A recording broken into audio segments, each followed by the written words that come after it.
Hello people of the internet, I'm Joe Hay, and in this video I'm going to share some of the best tips that I have learned from playing Clash Royale over the past 8 years. I have been playing Clash Royale since its release, like almost every day, and I recently surpassed the 7,500 trophy mark in the game. Here are the cards that I have mostly played with. My deck has changed a bit over the years, of course, but for the most part I have stuck almost with the same deck. And since I've played with these cards the most, I'll naturally be talking about them the most in this video. And I'm going to refer them when I talk about these tips. Alright, let's get to it. Remember to like this video, drop me a comment and subscribe to my channel. And if you want to support my channel, check out the links in the video description. Cool, let's get started.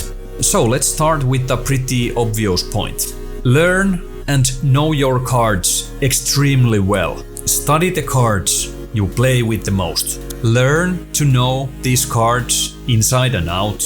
Understand when to play each card and when not to play them. Memorize their ranges, like how far they shoot, their energy levels, how well they withstand attacks from different cards, how much damage they deal, and which opponents they are strong or weak against. If you don't know how your cards work in different situations, this game can be really hard. Or playing this game will be tough, obviously. It takes time to learn, but take it one game at a time. Anyways, you need to know your cards' abilities so well that it comes naturally and without thinking when you play. Especially at higher trophy levels. At the 7,500 trophy range, game situations can be super fast and you need to react quickly. And of course, besides knowing your own cards, it's also useful to know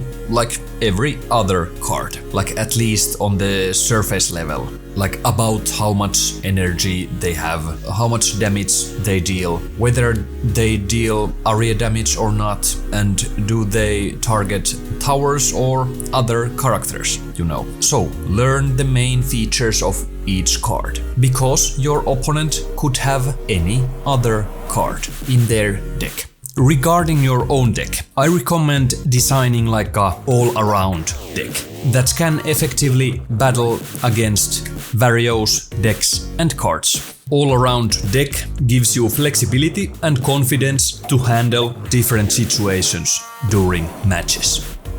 Now into the actual gameplay. The first tip depends on which cards you have available at the start of the game. But generally, I recommend starting with a slow card that has high energy and place this slow card at the bottom of the arena, to the left, center or right corner. This is important because it gives you time to accumulate elixir as you prepare to launch your attack or defend your own towers.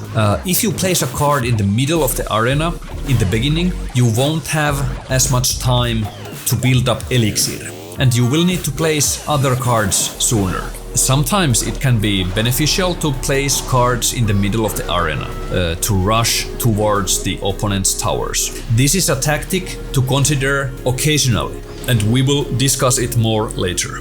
Later in the game, you don't necessarily need to place cards at the bottom of the arena, because elixir accumulates much faster towards the end of the game, okay?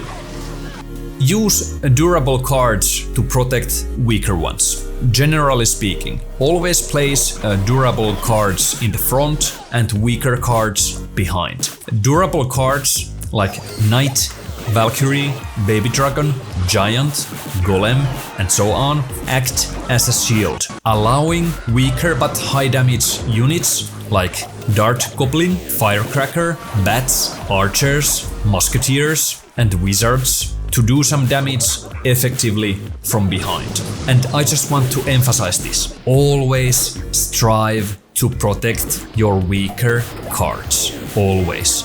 Dart Goblin is one of my favorite and most played card. It's fragile but extremely effective when used correctly and in the right situations. Dart Goblin fires quickly and has a long range. When it comes to protecting cards, it's crucial to keep, for example, Dart Goblin safe, because then it can continue dealing damage without being destroyed immediately. For example, don't send Dart Goblin alone into the enemy's territory, because it will be taken down quickly unless you intentionally aim to do some minimal damage to the enemy towers. It's also a good idea to place Dart Goblin as far away from the main action as possible to avoid accidental hits, as far its range reaches. These tips also, of course, apply to other low health but high damage dealing support cards. Okay?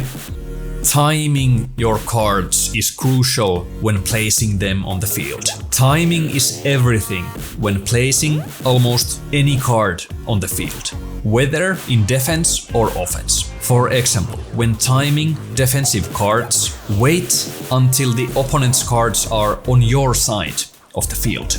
This way, your towers will also start dealing damage to the opponent's cards. I always wait for the opponent's cards to come to my side of the arena. When you are placing the card on the field, there is always this slight delay, okay? So keep this in mind when deploying cards. Small damage during the game to the towers matters. Every hit you land on the towers is valuable, so even small amounts of damage matter. Over time, these small damages add up and can determine the outcome of the game.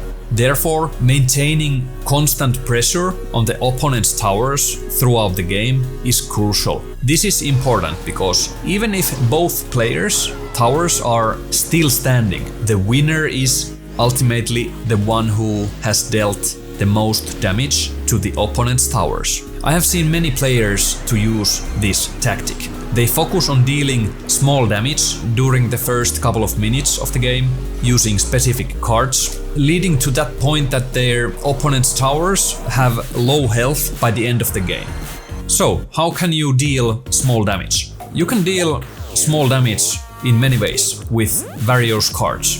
For example, I always have a Dart Goblin in my deck. Placing Dart Goblin in the middle of the arena allows it to quickly run to the enemy's side and deal a few hits. Another option is to place a Hog Rider in the middle of the field, often allowing it to land 1 or 2 hits to the opponent's tower. Goblin Gang is also a good choice for dealing small damage. I don't personally use Princess, but she can also deal small damage easily. Place her in the middle of the field, on your side of the field, and her range will allow her to land a few hits. Also, Goblin Barrel can effectively deal small damage. Of course, these moves and attacks can be all countered by a quick response from the opponent. However, these tactical small damages to the opponent's towers are often very important. It's worth trying.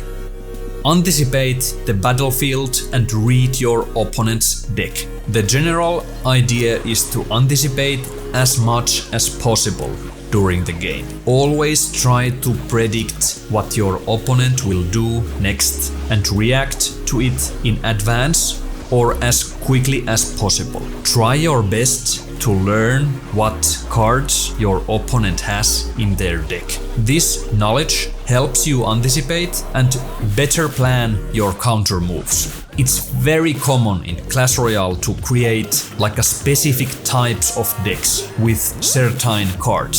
So it's useful to learn the different deck types, because as soon as you see certain types of cards in the beginning of the game, you can often guess what kind of deck your opponent has, okay? This knowledge helps you mentally prepare for what's possibly coming during the game.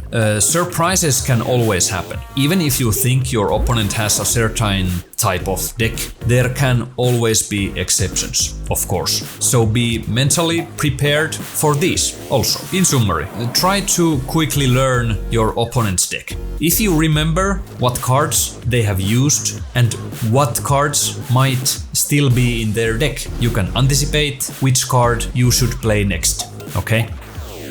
Utilize the center of the battlefield. This is a small but important point that I have only learned to utilize well in the past few years. The center of the battlefield is a crucial spot, and understanding its benefits is very important. By placing cards in the center, you can, for example, redirect your opponent's cards to the other side of the arena. For example, you can often see ice golems to do this kind of thing. If I place a dart goblin in the center, I can defend my towers or other situations in a way that the opponent's cards might not have the range to reach the dart goblin. There is also a specific spot in the center of the battlefield where both of your towers can hit, allowing you to deal more damage in defensive situations. So it's many times crucial to place your defensive cards into that specific spot. Okay. You can also use the center of the arena for anticipation. For example, if I have dealt significant damage to one of the opponent's towers and I know that I'm planning to attack the other tower next, I often place Dart Goblin or some other card to defend on the side where I want to go next, but of course near the center of the arena. Remember to like this video if you have learned something new, and leave a comment and subscribe to my channel. Thank you so much. Let's continue. Keep at least one tower or long-range card in your deck. I think it's good to keep at least one tower card in your deck, like Inferno Tower, Furnace, Tesla, Bomb Tower, Cannon, and so on. Because with tower cards, you can redirect opponent's cards which targets only towers or tower cards, such as skeleton balloons, hot air balloons, hog riders, golems, giants, and so on. Okay, I at least always have one tower card in my deck, but that's of course up to you. If you don't want to add a tower card in your deck, at least include something like a tornado. I also suggest keeping at least one long range card in your deck, like arrows, lightning, rocket, or fireball, because these cards allows you to destroy weaker opponent cards from a distance. I always use arrows because they can do decent area damage, and arrows can destroy many important enemy support cards like Dart Goblin, Firecracker, Goblin Gang, Skeleton Army, and so on. With long-range cards, anticipate and destroy always cards like Dart Goblin and Firecracker, when at the same time dealing damage to the opponent's towers.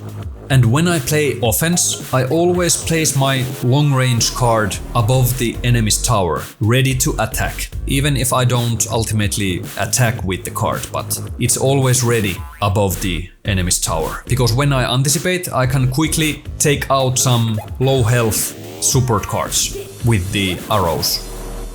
Direct the damage of cards with your own defensive cards. Pay attention to the cards that deals like expanding damage after the main attack.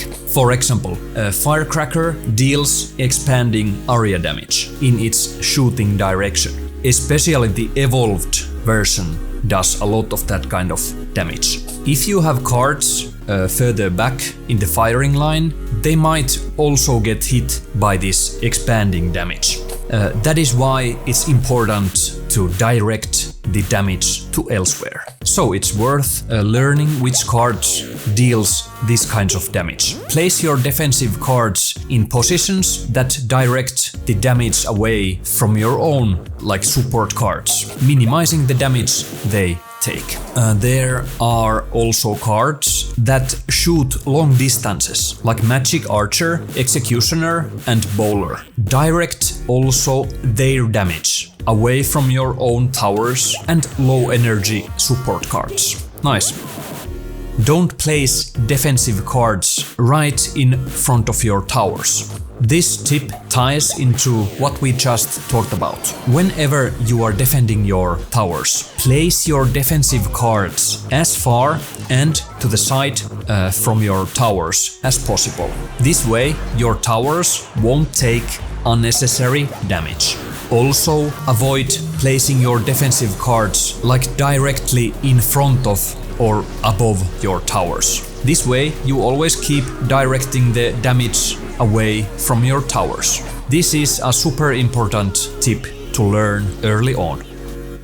Watch the shadows of characters. A detailed tip that I have noticed over the years: you can read the positions of characters by reading their shadows if it's unclear where they are otherwise. Because when units move closely together in pairs or larger groups, you can tell which units are in the front and which units are slightly behind based on their shadows. So watch the shadows. I mainly look at the shadows to see which card is advancing first towards the enemy side. Based on this knowledge, I can decide what to do next. And the last thing, play a lot. You won't learn this game any other way than by playing a lot. So make sure to play it often. Many of these things what we have talked about here need to come naturally and without thinking, because during the game there might be many situations that require quick and well executed reactions. Alright, this is the end of this video. I hope you find these tips useful, and I hope these tips helps to improve your game. But that's all from me. Again, if you want to support my channel, check out the links from the description. Thanks for watching and see you in the next video. Skadam!